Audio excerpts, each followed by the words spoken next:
नमस्कार दोस्तों, SR news में आप सभी का स्वागत है। मैं एक नई और सच्ची घटना के साथ एक बार फिर आप सबके बीच हाजिर हूँ।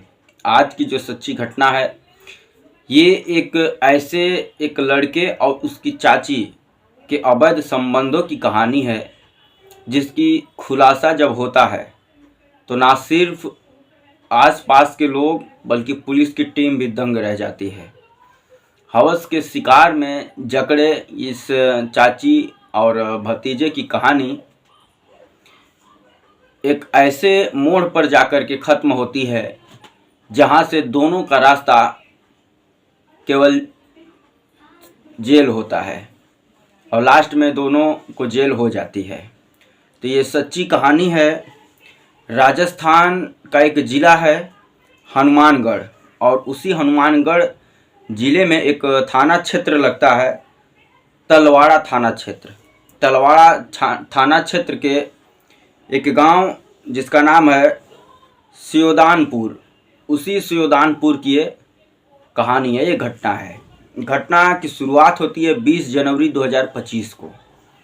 एक शख्स जिसका नाम है भीमसेन, वह पुलिस में रिपोर्ट दर्ज कराता है कि जो मेरा भाई है अग्रसेन, उसकी हत्या हो गई है उसके ससुराल में।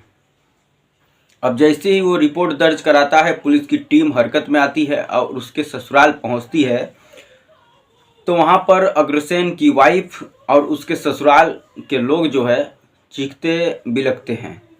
पुलिस की टीम पूछताछ करती है और जो रिपोर्ट दर्ज कराया था भीमसेन, उससे भी पूछताछ करती है कि ये मामला क्या है, हत्या कैसे हुई, कौन किया, क्या किसी से दुश्मनी है। तमाम प्रकार के सवाल जो होते हैं पुलिस वाले अग्रसेन की पत्नी जिसका नाम है एकता रानी, उससे भी करती है, और अग्रसेन यानी जो मृतक है उसका भाई जो रिपोर्ट दर्ज कराया भीमसेन, उससे भी करती है, और उसके ससुराल वालों से भी करती है। पत्नी से भी पूछताछ होता है कि ससुराल ये आया था, क्या करने आया था, कहाँ पर सोया था, तुम लोग कहाँ थे, इसकी हत्या कैसे हुई, कौन किया। तमाम सवाल जो होते हैं पुलिस के, वो दोनों परिवारों से होते हैं, लेकिन पुलिस को कहीं से भी कुछ संतुष्ट जवाब नहीं मिलता है। पुलिस की टीम का पहला शक जो होता है, जो शक की सुई होती है, वो उसके ससुराल वालों पर और ख़ास करके उसके पत्नी एकता रानी पर होता है। अब पुलिस की टीम एक योजना बनाती है कि इस जांच पड़ताल को, जो पत्नी है एकता रानी, इसके ही इर्द गिर्द यदि तलाश की जाए तो कुछ मिल सकता है। और जो भीमसेन है, जो मृतक का भाई है, जब उससे पुलिस की टीम सख्ती से पूछताछ करती है तो वो बताता है जो एकता रानी है उसका कुछ चाल चरित्र ठीक नहीं है, और वो एक लड़का है जो उसी का भतीजा लगता है जिसका नाम राजेश है, राजेश कुमार, उससे कुछ ज़्यादा ही नज़दीकियाँ हैं। एकता रानी जो है कि पढ़ने में ठीक थी। इन लोगों का शादी जो है अग्रसेन का एकता रानी से लगभग 9 साल पहले हुआ था, तो उसके बाद भी ये पढ़ाई जारी थी इसकी, एकता रानी की। तो इसकी जो पढ़ाई थी, इसी पढ़ाई के दौरान और उसके बाद एग्ज़ाम देने के दौरान 6 महीना पहले एकता रानी हरियाणा गई थी अपने ही भतीजे राजेश कुमार के साथ जेबीटी की एग्ज़ाम देने के लिए। और जो राजेश कुमार है वो भी जेबीटी का एग्ज़ाम देने अपने चाची एकता रानी के साथ हरियाणा गया था। और उसके बाद जब ये सब रिटर्न आते हैं एग्ज़ाम दे करके, तब से इन दोनों के बीच नज़दीकियाँ कुछ ज़्यादा ही हो गई थी। तो भीमसेन का आरोप था कि राजेश कुमार से भी कुछ पूछताछ हो और तब जाकर के हो सकता है कुछ खुलासा हो इस मामले का।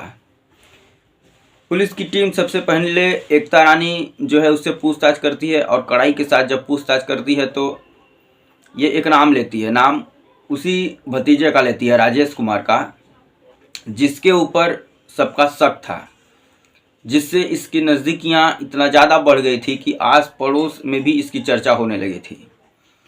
और जो अग्रसेन है, जो मृतक है, उसको भी इन दोनों की नज़दीकियों की भनक लग चुकी थी, और ये बार बार अपने पत्नी एकता रानी से राजेश कुमार को लेकर के सवाल करता था। तो जो एकता रानी है ये बात को टाल देती थी, क्योंकि दोनों एक ही जो है कि सब्जेक्ट की पढ़ाई करते थे और दोनों का एग्ज़ाम जहाँ जहाँ होता था वहाँ पर जाकर के सब एग्ज़ाम भी देते थे एक साथ। तो इसी दौरान इन दोनों की नज़दीकियाँ भी बढ़ी थी और इसकी भनक इसके फैमिली को लग चुकी थी, इसके पति को, इसके देवर को लग चुकी थी, पास पड़ोस वालों को भी लग चुकी थी। लेकिन अब चूँकि संबंध जो है चाची और भतीजा का था तो कोई खुलकर बोल नहीं पा रहा था। उसके बाद जब पुलिस की टीम एकता रानी और राजेश कुमार दोनों से जब सख्ती के साथ पूछताछ करती है तो दोनों जो है कि इस पूरे खौफनाक साजिश की एक कहानी सुनाते हैं। कहानी ये सुनाते हैं कि जब ये दोनों 6 महीना पहले हरियाणा गए थे जेबीटी का एग्ज़ाम देने के लिए, तो वहीं पर ये दोनों रुक करके एग्ज़ाम दिए थे। एक ही होटल में सब जो है कि रुके थे। उसी दौरान इन दोनों में प्रेम संबंध हो जाता है। उसके बाद ये दोनों संबंध भी बनाते हैं और ये सिलसिला पिछले 6 महीना से लगातार चल रहा था। उसके बाद एग्ज़ाम दे करके जब ये सब घर लौटते हैं तो घर भी इन दोनों का मिलना जुलना चालू हो जाता है, बातचीत चालू हो जाती है। और जब इन दोनों को टाइम मिलता है, जब फैमिली के लोग घर पे नहीं होते हैं, तो ये दोनों जो है कि संबंध भी बनाते हैं। और इन सब बातों का भनक जो एकता रानी है उसके पति अग्रसेन को हो गई थी और अग्रसेन को ही ना सिर्फ बल्कि उसके परिवार वालों को भी हो गई थी। उसके भाई जो भीमसेन है, उसके माता पिता को, पास पड़ोस के लोगों को भी इसकी भनक हो गई थी। तो इसी बात को लेकर के अग्रसेन अपने पत्नी कविता एकता रानी से बार बार सवाल करता है राजेश के बारे में, लेकिन वो बात को हमेशा टाल देती है। इस दौरान जो एकता रानी है ये अपने मायके चली जाती है और मायके जब चली जाती है तो 19 जनवरी को जो अग्रसेन है वो अपने वाइफ को एकता रानी को ससुराल से अपने घर लाने के लिए पहुंचता है, अपने ससुराल। उसी दौरान जो एकता रानी है वो अपने भतीजे जिसके साथ उसका संबंध था राजेश को फ़ोन करती है और बोलती है कि ये आखिरी रात है, ये आखिरी मौका है जो तुम्हारे चाचा हैं अग्रसेन, इनको रास्ते से हटाने का।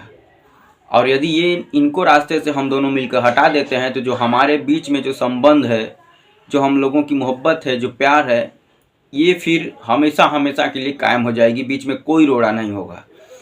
और अपने चाची के बात में आकर के राजेश अपने चाचा के ससुराल पहुंच जाता है अपने चाचा की हत्या करने के लिए। कुल्हाड़ी साथ में लेकर जाता है।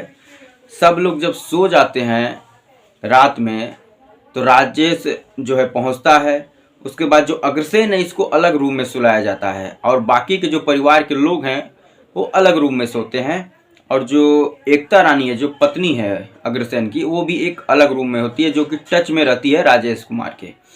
अब जैसे ही राजेश कुमार रात में पहुंचता है एकता रानी उसको लेकर के उस रूम में जाती है जहां अग्रसेन अकेले सोया हुआ था अपने ससुराल में। उसके बाद ये दोनों उस रूम में जाते हैं। वो नींद में सोया हुआ अग्रसेन को राजेश कुमार कुल्हाड़ी से इतना तेज उसके जो है कि गर्दन पर वार करता है कि एक ही वार में उसका सर जो है धड़ से अलग हो जाता है। उसके बाद उसकी वहीं पर हत्या हो जाती है। उसके बाद आराम से ये दोनों रूम से निकलते हैं। जो एकता रानी है वो जाकर के अपने रूम में अपने बेड पर सो जाती है और राजेश कुमार रात को ही वहाँ से निकल के अपने घर आ जाता है। सुबह जब उसके ससुराल के लोग उसको जगाने के लिए, उठाने के लिए सुबह जब उसके रूम में जाते हैं तो जो अंदर का माजरा होता है, जो अंदर का दृश्य होता है वो देख करके उन लोगों की चीखें निकल जाती है और उसी में एकता रानी भी जा करके रोने की और जो भी और नाटक है करना शुरू कर देती है परिवार वालों के साथ मिल करके। लेकिन पुलिस की तत्परता और कड़ाई के साथ पूछताछ, इन दोनों का नाटक कविता एकता रानी और उसके जो भतीजा है राजेश का ज़्यादा देर तक चल नहीं पाता है और पुलिस की टीम हत्या से महज 3 घंटे के अंदर अंदर ही इस पूरे हत्याकांड की खुलासा लोगों के सामने कर देती है। तो इस प्रकार से एक अवैध संबंध जो चाची और भतीजा के बीच में हुआ था, जो रिश्तों को भी तार तार कर देने वाला है, जब इसकी खुलासा राजस्थान की पुलिस करती है तो ना सिर्फ परिवार के लोग दंग होते हैं बल्कि पुलिस की टीम भी ये सोचने पर मजबूर हो जाती है कि लोग आजकल के ज़माने में नाता रिश्ता भी नहीं देख रहे हैं और ये हवस के जाल में फंसते जा रहे हैं। और ये हवस का जाल जो है उन लोगों का रास्ता जेल के चार दीवारी के पीछे लेकर के खड़ा कर दे रहा है।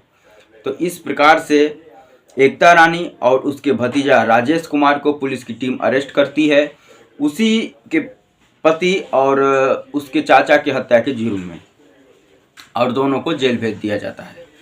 तो यही रही आज की सच्ची कहानी, जो राजस्थान के हनुमानगढ़ जिले के जो कि तालवाड़ा थाना क्षेत्र से निकल कर आई है, जो 20 जनवरी 2025 की ये घटना है।